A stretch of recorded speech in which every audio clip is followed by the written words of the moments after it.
El Anacronópete, de Enrique Gaspar. Ilustraciones de Francesc Gómez Soler. Capítulo 9. Reducción gradual del ejército hasta su supresión definitiva. Reparadas las averías causadas por la retrogradación en el indumento, las viajeras corrieron al laboratorio en busca de don Sidulfo y empezaron a darle múltiples pruebas de su gratitud. Los dos sabios no habían vuelto aún del estupor que les produjera la metamorfosis del disco, y en verdad que no les faltaba motivo para renegar de la ciencia que en tal ocasión los había tratado como madrastra. Ello, no obstante, hicieron de tripas corazón, disimularon su enojo y, cerrando los armarios, consagraron su atención preferente a la contemplación de aquellos tan variados ejemplares de la más hermosa mitad del género humano. La colección era completa. Creeríase uno transportado al paraíso de Mahoma o al Foyer de la Danse en la Grande Ópera de París.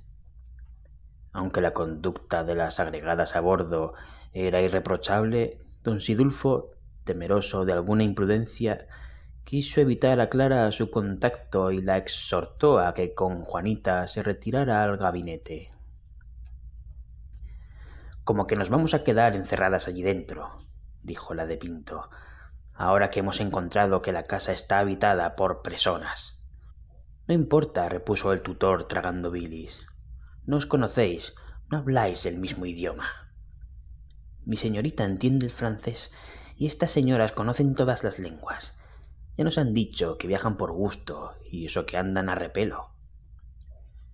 Y efectivamente, en los pocos minutos que habían tenido disponibles para conferenciar, no solo Juanita las había impuesto en la situación, sino que se había conquistado el concurso de las expedicionarias para obligar con ardides a don Sidulfo a hacer un alto que les permitiera sacar de su escondite a la fuerza armada y emprender juntos la fuga.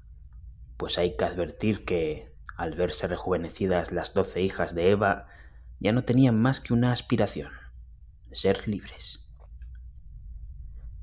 Comprendiendo el tutor que la lucha era desigual y tranquilizado con la falsa idea de que, restituidas a la edad del candor relativo, las parisiennes solo abrigarían sentimientos puros e inocentes, puso en olvido aquello de «lo que entra con el capillo sale con la mortaja», y las dejó a todas juntas, si bien bajo la custodia de su inspección inquisitorial. «En este momento entramos en el año 1860», exclamó Benjamín consultando el derrotero. «¡Ay! El día en que perdí a mi novia en Constantina», interpuso Niní, poniendo en juego la sensibilidad para mover el corazón de don Sidulfo y auxiliar los planes de Clara. «Y el mismo en que yo abandoné el hogar materno en Bona por los excesivos rigores de mi padrastro», adujo Sabina, mojándose los ojos con saliva para fingir que lloraba. El sabio tomó oportunamente la palabra, pues de tardar unos segundos más, todas aquellas jóvenes hubiesen resultado oriundas de la Argelia. «Poco a poco», objetó don Sidulfo. «Se están ustedes enterneciendo prematuramente. Recapaciten ustedes que andamos hacia atrás, y que por lo tanto el año principia para nosotros en 31 de diciembre, o lo que es lo mismo, que entramos en él cuando en la vida real se sale, de modo que aún les quedan a ustedes 3 minutos para consagrarse a su doloroso aniversario». «Tanto mejor», prorrumpió Niní en un arranque de alegría. «Así podré verle vivo. Pídame usted lo que quiera, pero restitúyame usted a sus brazos y empezará una era de ventura para mí que solo he tocado humillaciones». «Por piedad», vociferaba Sabina, «ya que se ha encargado usted de nuestra rehabilitación, que se la debamos completa. Lo que solicitan es imposible. Yo las restituiré a ustedes a Francia al regreso de nuestro viaje, pero el tiempo es oro y no puedo permitirme un alto. De hacer uno en África, lo verificaría sobre Tetuán para asistir a la memorable jornada que tan alto puso el honor de las armas españolas. ¿Cómo?, arguyó Juanita, tomando parte en la trama. ¿Vamos a pasar por el Rif, donde murió de un balazo antes de nacer yo, mi tío el trompeta de cazadores, y será usted tan cruel que no le deje dar un abrazo a su sobrina predilecta? Pues no acabas de decir que no le conociste. Eso no importa. Tenemos en casa su retrato al garrotipo. Creo, balbuceó Clara, empleando todos sus medios de seducción, que mi tío considera lo bastante el nombre castellano para no dejar de rendir este justo tributo de admiración al heroísmo de nuestros compatriotas, y es harto amable para no acceder al ruego de su pupila. Sea pues tú lo quieres, respondió el tutor vencido. Asistiremos a aquella epopeya, pero sin bajar. ¿A vista de pájaro?, preguntó Juanita, tratando de insistir, pero un gesto de su ama la hizo comprender que, puesto en el camino de las concesiones, don Sidulfo no tardaría en rendirse.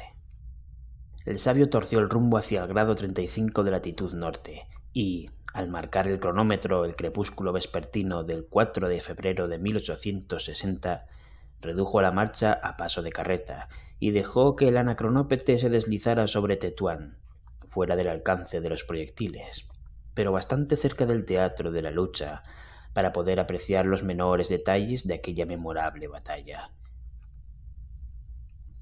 Todos los corazones nacidos de la vertiente meridional de los Pirineos a la punta de Tarifa palpitaban con violencia.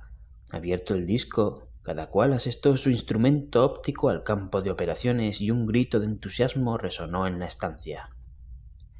«¡Allí se divisan los combatientes!», exclamó Naná, arreglándose el tocado por si levantaba los ojos alguno de los oficiales de Estado Mayor, mientras Juanita, atónita, balbuceaba: «Jesús, si parece un titirimundi». «Pero es extraño», adujo Clara, fijándose en el fenómeno que se desarrollaba a sus ojos. «Yo no me explico sus movimientos». «Es verdad», prorrumpieron todos parando mientes en caso tan original. «¿Qué es ello?», preguntó el sabio. «Mire usted, lo hacen todo a la inversa».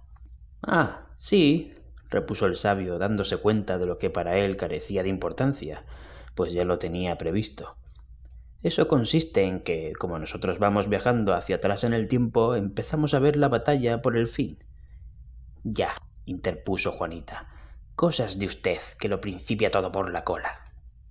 Y efectivamente, los viajeros observaban la batalla de Tetuán con el orden cronológico invertido, como el héroe de Lumen de Flammarion veía la de Waterloo al remontarse en espíritu a la estrella Capella, teniendo que pasar antes por los rayos luminosos de la Tierra que alumbraban en el espacio hechos posteriores.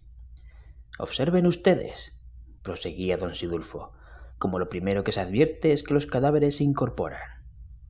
«Es verdad», asentía Benjamín, «y luego disparan sus fusiles. Y después cargan». «¿Cargan? Porque serán sabios», argüía la Maritornes, no desperdiciando ocasión de zaherir a su víctima. «¿Qué es eso? ¿Huyen?» «No, es que retroceden, porque caminamos hacia el momento en que están ocupando las posiciones que tenían antes de avanzar. Es decir, que ahora llegamos propiamente al principio de la batalla, de modo que, parándonos, podríamos asistir a ella por su orden». «Pues dijo la lugareña, excitando la hilaridad en todos, a cuyas reiteradas súplicas el sabio no tuvo valor de resistir, aguijoneado a su vez por el orgullo patrio. El anacronópete quedó suspendido en la atmósfera merced a un ligero movimiento en el graduador. Escritos estos renglones 21 años después de aquel memorable acontecimiento, paréceme que su relato, aunque hecho a vuela pluma, no ha de carecer de atractivo para la generación que nos está acabando de reemplazar. Copio aquí, pues, la narración del diario de don Sidulfo, en la que sin duda se ha inspirado el pintor Castellani para reproducir con el pincel aquella jornada, y que también ha servido a la prensa de la corte para describir el panorama que se exhibe en Madrid frente a la Casa de la Moneda. Dice así: Estamos en el centro del campamento marroquí de Muley Ahmed. Las tropas españolas llegan hacia él persiguiendo de cerca al enemigo, cuyas posiciones coronan simultáneamente. Tenemos enfrente el mar, Tetuán a la espalda, el río Martín a la derecha y a la izquierda la torre de Geleli y la Casa Blanca. El general O'Donnell dispone que sus fuerzas ejecuten un movimiento envolvente sobre el campamento de Muley Ahmed, con objeto de atacarlo por dos puntos distintos con las tropas de los generales Prim y Ros de Olano, entre las que se sitúa la artillería protegida por los ingenieros. Rómpese el fuego de cañón por 40 piezas que avanzan gradualmente hasta colocarse a 400 metros de las trincheras marroquíes. En primer término se destaca el general en jefe a caballo con su estado mayor, dando órdenes al comandante Ruiz Dana y teniendo a su lado al coronel Jovellar y al jefe del estado mayor general García. Detrás las baterías españolas cañonean los reductos. En el fondo, a lo lejos, el mar y la escuadra. A la derecha, el general Ros de Olano, dando instrucciones a su hijo y dirigiendo el movimiento de la primera división del tercer cuerpo, mandada por el general Turón, consigue que sus soldados penetren por distintos puntos en las trincheras. El regimiento de Albuera con su coronel Alaminos, Ciudad Rodrigo con el teniente coronel Cos Gallón y el brigadier Cervino al frente de los batallones de Zamora y Asturias, invaden a la vez el campamento a pesar de la tenaz resistencia de los enemigos, uno de los cuales, en las ansias de la muerte, encuentra fuerzas suficientes en su fanatismo para arrastrarse hasta un cañón abandonado y dispararlo causando horroroso estrago en las primeras filas de nuestras tropas. Por la izquierda, el general Prim ataca las trincheras seguido del coronel Gaminde. Penetra por una tronera rodeado de catalanes, soldados de Alba de Tormes, Princesa, Córdoba y León. Forma confuso tropel con los enemigos y sostiene cuerpo a cuerpo una lucha encarnizada. A su lado veo caer moribundos al comandante Sugrañes y al teniente Moxó, tremolando el primero en sus manos la bandera de los intrépidos tercios catalanes. Don Enrique O'Donnell apoya enérgicamente el ataque de su jefe al general Prim y se dirige luego al campamento de Muley Abbas en la torre de Geleli, que los moros abandonan precipitadamente. Muley Ahmed intenta en vano con enérgico valor detener la fuga de sus soldados, que huyen despavoridos ante las aguerridas huestes de Prim y abandonan la Casa Blanca. Llenos de terror, desoyen el mandato de su jefe, le arrastran en su huida y dejan en poder de nuestras tropas, como trofeo de tan señalado triunfo, el campamento con 800 tiendas, 8 cañones, armas, municiones, camellos, caballos y bagajes. En el fondo, hacia Tetuán, el sultán de Marruecos contempla consternado la derrota de su ejército numeroso. Durante la marcha de nuestros soldados, los enemigos amenazan atacar la retaguardia, pero el general O'Donnell, sin detenerse, destaca hacia Tetuán 2 batallones del tercer cuerpo a las órdenes del general Maquina, quien, adelantando rápidamente a lo largo del río Martín, protegido por la brigada de coraceros del general Alcalá Galiano, rechaza al enemigo sobre la plaza después de breve lucha y paraliza sus esfuerzos. Formidables fuerzas enemigas, bajando a la vez de la torre de Geleli, amagan atacar nuestra derecha con sus infantes y 3000 jinetes. Pero el general en jefe, atento a todas las peripecias del combate, hace adelantar la brigada de lanceros del conde de Balmaseda. Las tropas cargan vigorosamente sobre el enemigo y le ponen en precipitada fuga protegidas en su movimiento por el cuerpo de reserva del general Ríos, situado en el reducto de la Estrella. La jornada ha sido completa. Tetuán no tardará en abrir sus puertas al vencedor, y el emperador de Marruecos debe ya empezar a arrepentirse de haber excitado el justo enojo de la nación española. El entusiasmo a bordo no reconocía límites. Todos suplicaban a don Sidulfo que les permitiese bajar para dar un abrazo a aquellos héroes, incluso a Juanita, que pretextaba haber reconocido los pulmones de su familia en un paso de ataque tocado por su tío con la trompeta. El sabio, que, además de estar poseído de la admiración general, tenía un carácter vengativo impropio de sus luces intelectuales, vio en aquella circunstancia una ocasión de desembarazarse del torcedor de su fregatriz y accedió a la demanda, decidido a volver a emprender la marcha en cuanto Juanita traspusiese los umbrales del Anacronópete en busca del supuesto pariente. Eligióse, pues, para el descenso un bosquecillo que les garantizase de una bala perdida, y con gran contentamiento de todos y una sencillísima manipulación, el vehículo tocó tierra. Pero, ¡ay!, que no comete el hombre acción mala sin recibir tarde o temprano por ella el condigno castigo. Saboreando estaba cada cual la realización de sus propósitos, cuando Benjamín, que, asomado al disco, contemplaba el horizonte, dio un grito y retrocedió involuntariamente. —¿Qué es eso? —le preguntó su inseparable, corriendo a su lado. —Friolera —contestó el políglota, perdiendo el color—, que sin duda hemos caído en una emboscada tendida por los marroquíes a nuestras tropas. Un sudor frío circuló por la frente de todos los viajeros. —¡Huyamos! —fue la opinión general. —Mire usted los kabilas que se dirigen hacia aquí. No hay más remedio que apelar a la fuga —adujo el sabio, corriendo al regulador y poniendo en movimiento la máquina mientras Benjamín cerraba los discos y restablecía el alumbrado eléctrico, exclamando: —¡Pronto, que nos alcanzan! Aún no había acabado de pronunciar la frase cuando... —¡Un moro! —articuló con voz ahogada una de las viajeras. —¡2!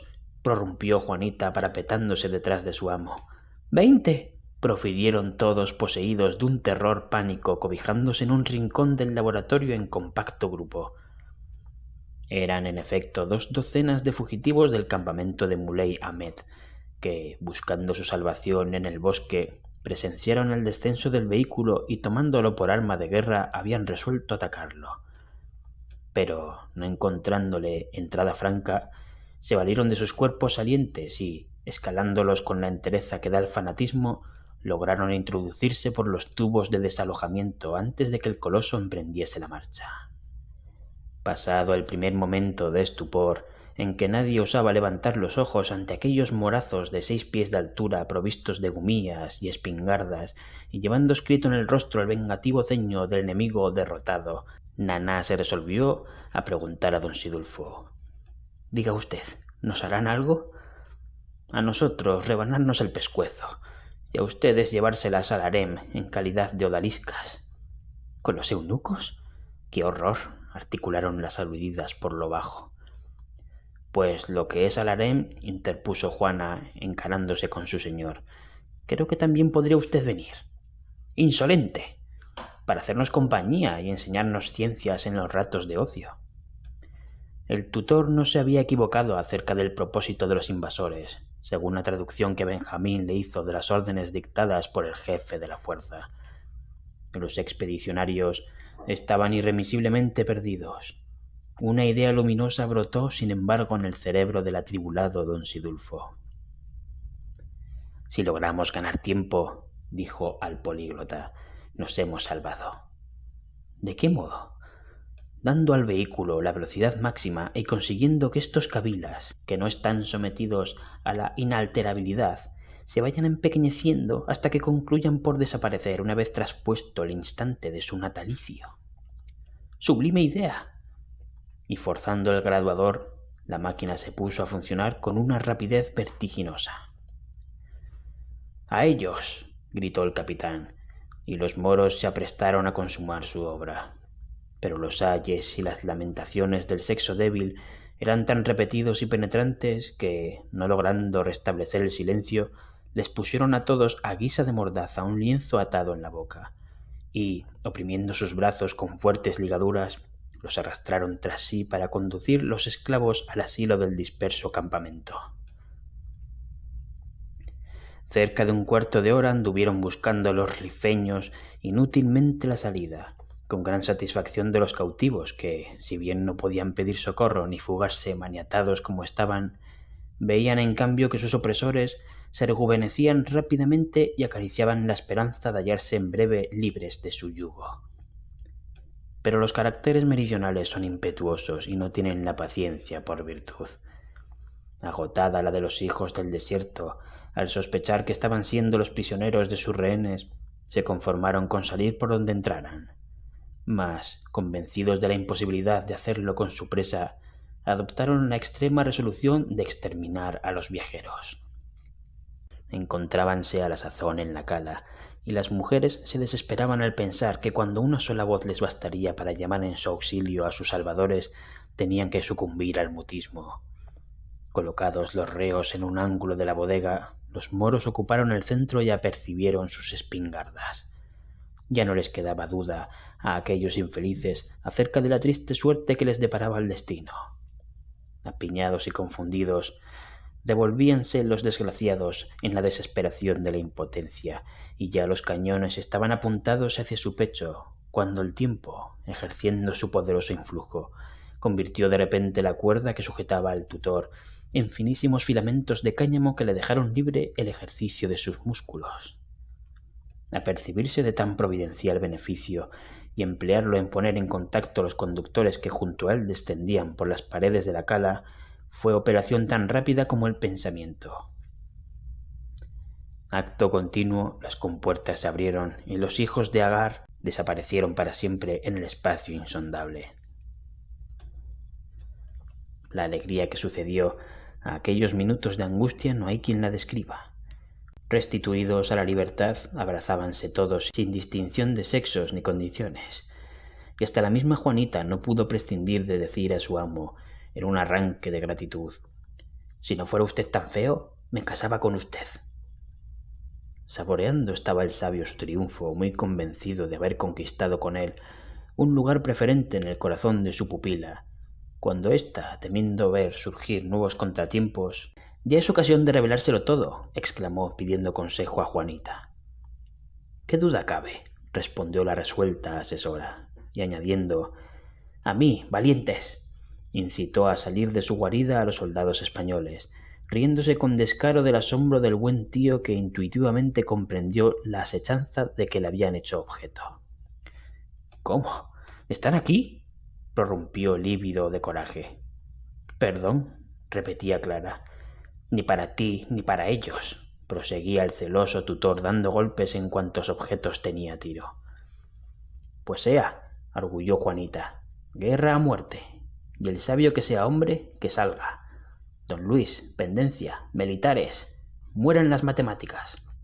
Un ay de espanto reemplazó a tan enérgico apóstrofe.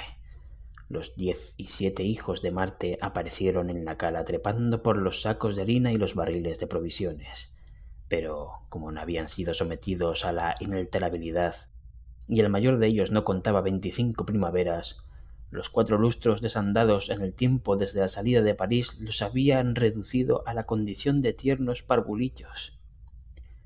«¡Esto es espantoso!», murmuraban las francesas, que se las habían prometido muy felices de la galantería española. «Yo desfallezco», articulaba la pupila, no dando crédito a la realidad, mientras Juanita, hecha un basilisco, exclamaba enseñándole los puños a su amo: «Si es usted el sabio más animal que conozco». El tutor se bañaba en agua de rosas al contemplar la venganza que le servía el azar. Entretanto, el vehículo caminaba y los infantes se achicaban hasta el extremo de no poderse tener ya en pie.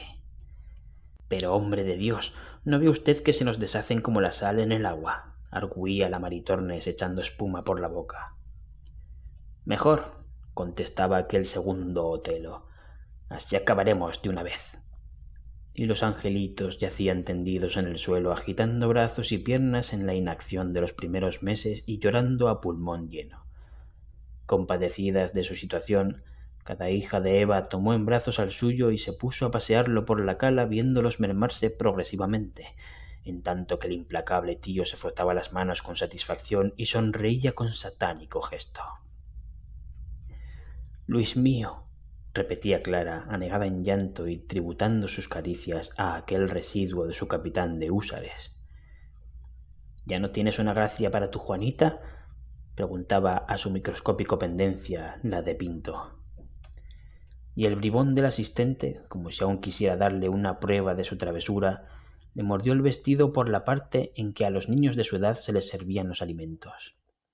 De pronto, aquellas mujeres se quedaron pálidas con los brazos cruzados sobre el pecho.